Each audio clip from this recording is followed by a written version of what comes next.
Have you ever wanted to pull your ever-loving hairs straight out of their follicles? I know that feeling. I get it every time I hear another story of how a courageous victim finally gets up the nerve to expose her abuser. And instead of getting the help and hope she dreams of, she gets put on the rack and grilled. She tries to get away from the abuse only to find herself being abused by her larger community. She tries to tell the truth only to be told to shut her mouth and go back to living a lie. This is because her abuser hasn't just been grooming his victim. He's been grooming everyone else too.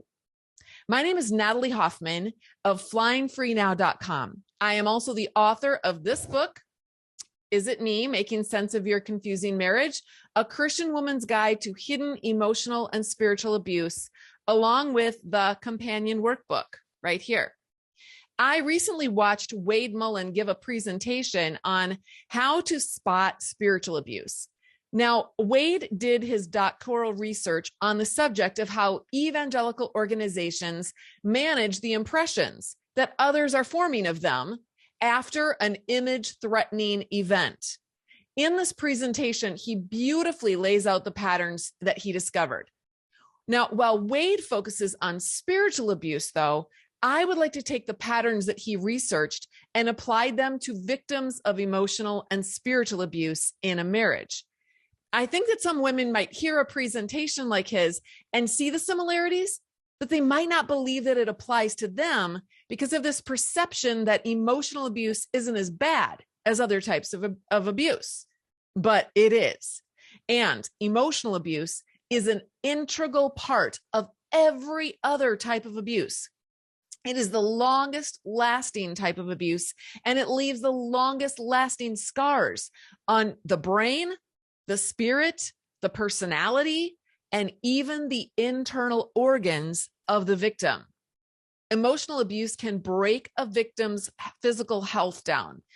I think it's worth taking a closer look at this and drawing some comparisons. So let's talk about how abusers groom their victims and everyone else. Wade begins his presentation by talking about the fact that abuse always involves deception. The abuser is a thief, and their goal is to steal the personhood of their victim, to erase them, to objectify them. How I would put this is that everyone has their own universe between their ears, our brain. This is where we live and think and have our being. But the abuser believes that his universe is the only one that exists, and everyone else is right here in his universe, and they're supposed to do whatever he says they're supposed to do. This is the equivalent of making himself out to be a god, to be like God. This is the sin of the devil. It's the very first sin in the Garden of Eden, to be like God, knowing good and evil. He defines good and evil according to his universe. His manual for life is the only manual that counts, and anyone with a different manual is bad and discardable. So this means for him to define his wife in terms of a good Christian woman, she must reflect him and his values, his opinions, his beliefs, his preferences, his desires, and his goals. To the degree that she expresses her own individuality, she will be vilified and possibly labeled with things like she might be called Jezebel or a rebellious woman or a dripping faucet and so forth. So she is shamed for being herself. If she wants to have a good marriage and a happy husband, she will need to disappear so that only he remains. This is essentially psychological murder, and it's actually promoted in many churches. So how does he get a woman to give up her own universe, her own agency, her own perspective, her own unique personhood that God gave to her upon her birth, so that she will be swallowed up within his universe? And how does he get everyone around him to agree that he has the right to do that and that she has no right to resist? Jeremiah 5:26 says, "Among my people are wicked men who lie in wait for victims like a hunter hiding in a blind. They continually set traps to catch people. Wade talks about two types of evil language that abusers use to trap their prey: ingratiation and dismantling. So let's first talk about ingratiation. Ingratiation means to bring oneself into favor with someone by flattering or trying to please them. Abusers use ingratiation to get their victims to do what they want them to do. Wade exposes 4 types of ingratiation: flattery, favors, helping, and alliances. So let's talk about flattery first. You are special, one of a kind. You are perfect for this vision of mine. God created you just for this. You and I will make the perfect ministry team. We will do this awesome thing for God together. These are the kinds of things a victim will hear, and it distracts her from the abuser's real agenda, which is to enfold her into his own universe and use her for his purposes. Do you notice the theme of the abuser's deception and the victim's annihilation? But the victim isn't going to see this unless she is equipped with this kind of understanding. That's why I'm sharing this teaching and breaking it down for you. I want every Christian female, both young and old, to know these tactics inside, outside, and upside down, so they can smell an abuser a mile away and run. So they can smell an abusive church a mile away and run. Now, a flattered victim will feel this compulsive emotional and psychological pull to approve of the abuser and do what he wants her to do, including offering him flattery in return. This is something I experienced with an abusive pastor who groomed me in my early 20s. He would flatter his favorites and make us feel extra special, while blatantly ignoring people who weren't in his special inner circle of disciples. I instinctively knew that in order to remain in his good graces, and I did want to remain in his good graces, I would have to make sure that I ingratiated myself to him. There was no room to disagree. And I found out later, when I did dare to disagree, that I was right. As Wade puts it, when you walk into their trap, they are pleased. But when you don't, they can get quite upset, and watch them totally freak out if you blow the whistle on them. This is what happens to women when they wake up to emotional abuse in their marriage and begin to speak the truth out loud, when they begin to come to the relationship as a real human being with a separate universe from his. This is a serious no-no, and the woman pays the price for showing up. Now, the other issue Wade draws attention to that I've seen firsthand is that this flattery tactic creates an environment of flattery to the point where flattery is expected, while constructive criticism or truth-telling is viewed as rebellious, negative, and bad. I found out in the last church that I was part of that if the community didn't like the truth you were telling, they would just eliminate you altogether. But we'll get to that in a minute. Okay, so the next one is favors. The next ingratiating tactic that they use is doing favors for their target. Because what do humans tend to do when someone does us a favor that improves our life? We feel grateful. And it's also human nature to feel an obligation to the one who gave us a favor. So when they make an ask of us, we feel compelled to comply because of all they've done for us. The women that I work with in the private Flying Free Sisterhood program are constantly dealing with this. As soon as they make a move to stand up for themselves, their husband starts doing nice things for them. And they'll come into the private forum and they'll say, "What's going on? He's all of a sudden being nice to me." And what emotion does this invoke for these women? Guilt. It's just a natural response. And their husbands instinctively know this. Sisters, this is a deceptive tactic. And people who are abusive use this tactic because it is so effective. It works. Okay, another ingratiating language thing that they use is helping. Abusers want to isolate you from the outside world, from context. They want you to believe that what you're experiencing in your marriage is normal. So One of the ways they do this is by brainwashing you to believe that they are everything you need. You become dependent on them and you stop believing that you can survive without them.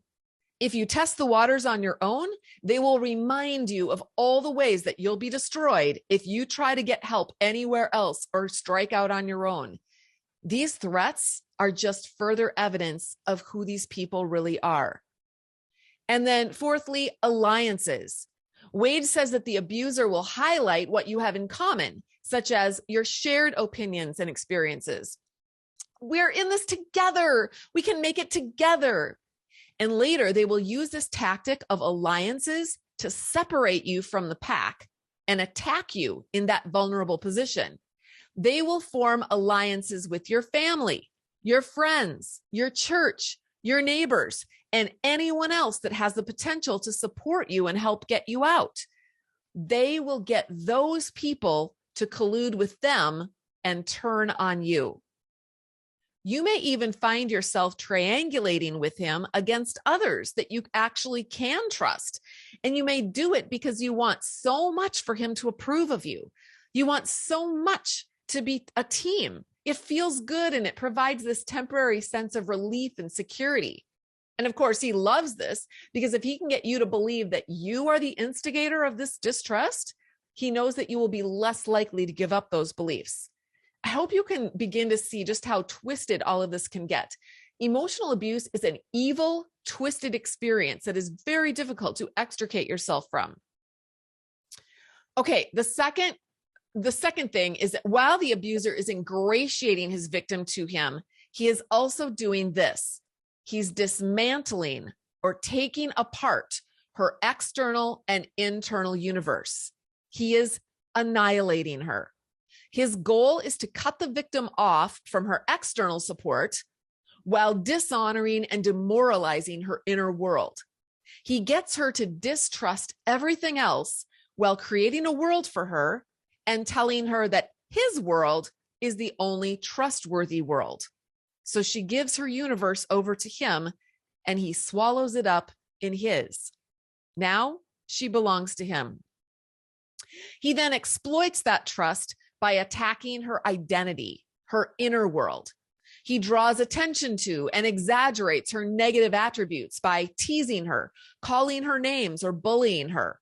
Her sense of self-worth and respect are demolished over time, and her autonomy is stripped away from her.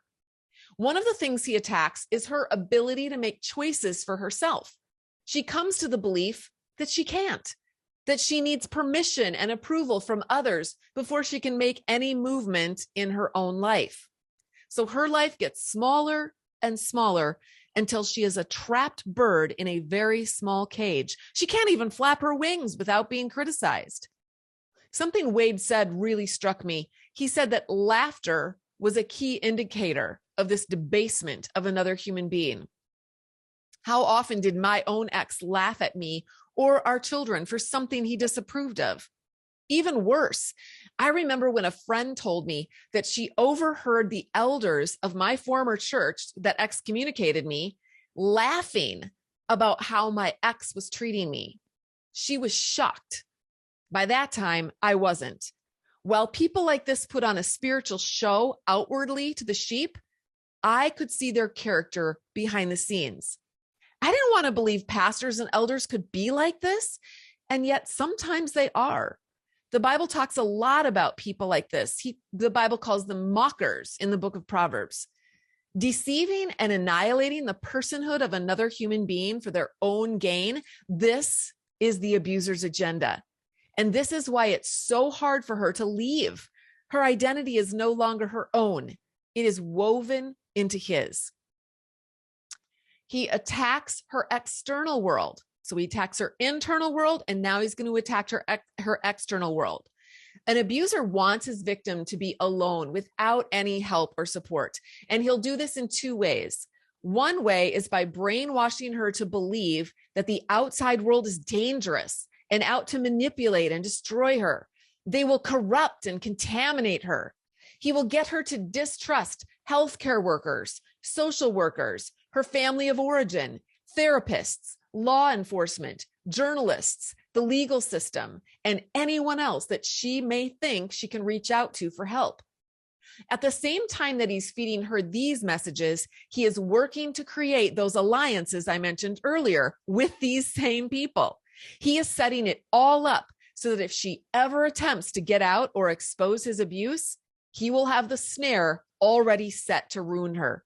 This is the constant unspoken threat that hangs over her head every minute of every day. And she sees him in public. She sees how kind and helpful he is to everyone. He'd give the shirt off of his back to anyone outside of the family who asked. He'd drop anything to go help someone in need. He's generous with his money outside of the family.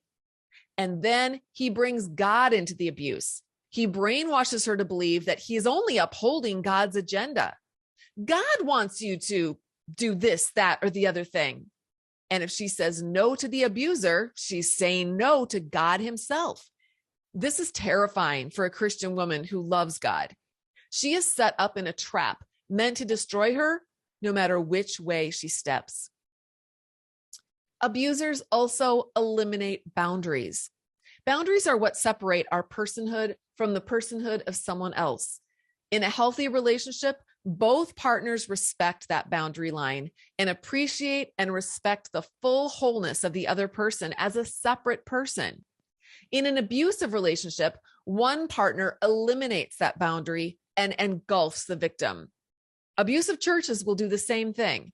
They will see people as commodities, and some people are dehumanized depending on their gender or race or age or socioeconomic status. In patriarchal communities, women are the abuse targets, and women aren't allowed to have boundaries or agency of their own. This matters because when a woman sees the abuse in her home, she will often reach out to her church community for help.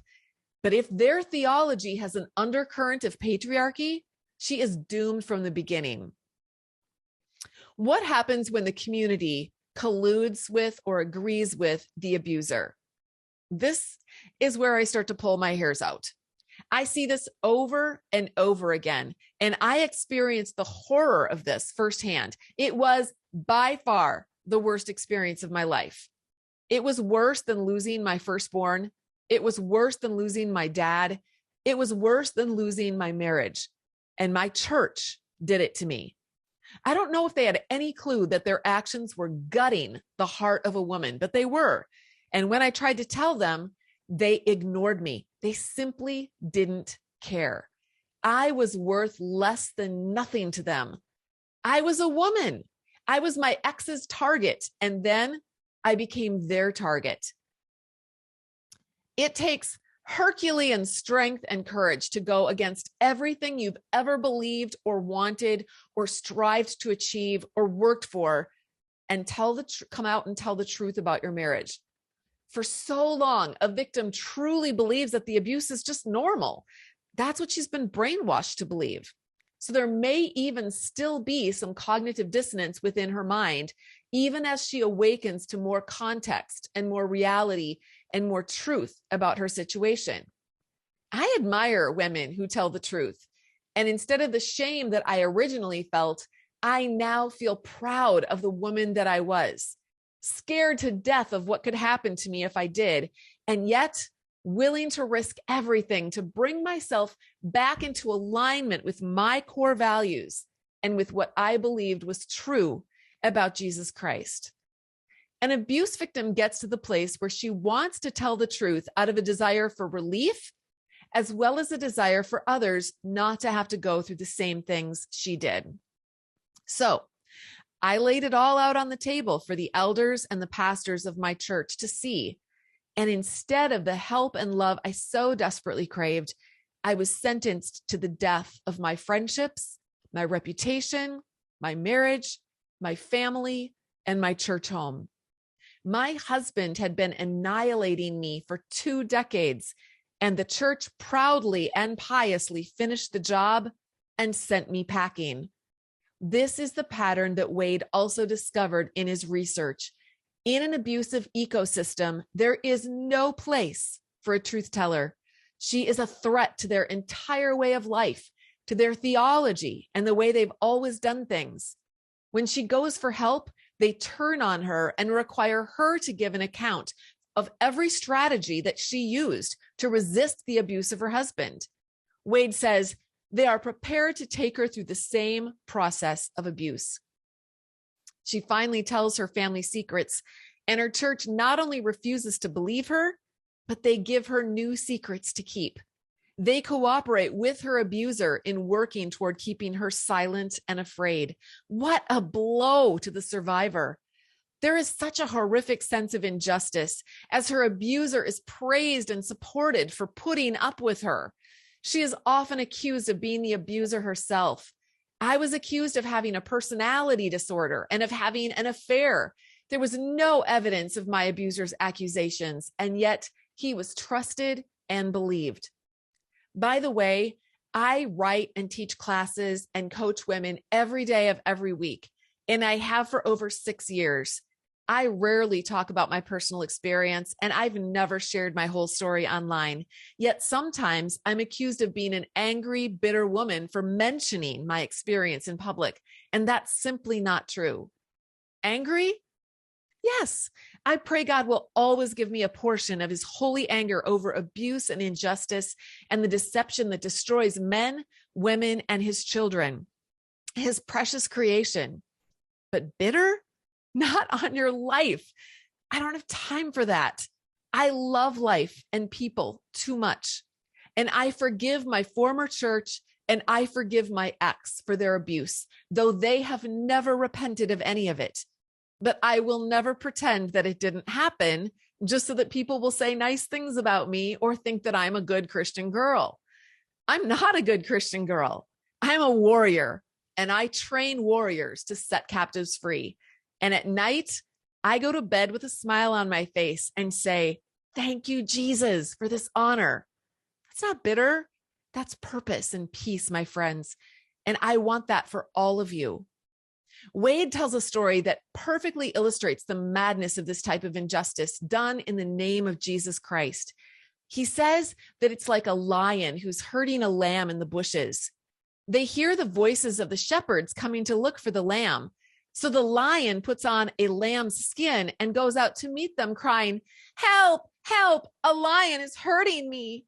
And the shepherds care for him and coddle him while the real lamb hides in the shadows. Flipping the narrative so they are the victim works for many abusers in religious environments. But if that doesn't work, here are some other tactics that they'll try. They'll try to discredit the woman's testimony by claiming she's confused, she's mentally unstable, she's bitter, she's out for revenge, she's just making things up, she's fallen away from God, she's a Jezebel.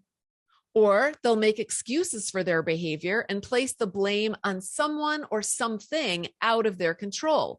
They'll claim the victim is making a big deal out of nothing, and emotional abuse isn't even a real thing. They'll use scripture to back up their claims so they sound like the one who has God on their side. If the community wants an apology, they'll give one. Wade points out that you can always tell a fake apology. They are short, packaged in defensive language, and self-promoting. And then finally, abusers and abusive communities will do what Bethlehem Baptist did in the wake of abusing women. They will dive into pro-social behavior, which they hope will dilute their abuses by showing just how much good they are doing. Bethlehem Baptist, the church that excommunicated me several years ago, wrote their own abuse protocol manual and began to go public with their own fight against the abuse of women, all while continuing and still continuing to abuse people behind the scenes who are protesting that behavior. Why do they do this? They do it because they can. They do it because it works. Did this just happen to me? Not on your life. My story is just a drop in the ocean of stories in our Christian culture today and all throughout history. The pain and devastation is tremendous. But as so many of us have found, there is healing on the other side. What do you need to heal? Women coming out of emotional and spiritual abuse need, number one, to recognize their experience as abusive and that the annihilating effect that abuse has on their minds and spirits and bodies is real. This involves coming out of denial and brainwashing and accepting reality. Number 2, abuse survivors need validation. They need someone to accurately reflect back to them what is true and real about themselves as human beings created in the image of God. Number 3, they need help to unravel the twisted labyrinth of toxic shame that's been downloaded like software into their brains. Number 4, they need a loving, accepting community who will support them in becoming the autonomous adult women that they are. Number 5, they need unconditional love and freedom to learn and grow and make their own choices and their own mistakes. Number 6, they need time to vent, to rage, to weep, to grieve, to process, to tell, to share, to heal, to forgive, and to find new life. Who will give this to them? Very few churches will give this to them, but there are many resources available. I highlight many of these resources by interviewing experts and survivors every week on the Flying Free podcast. You can go to your favorite podcast app and look up Flying Free and you'll find it. There are over 170 episodes right now on that podcast.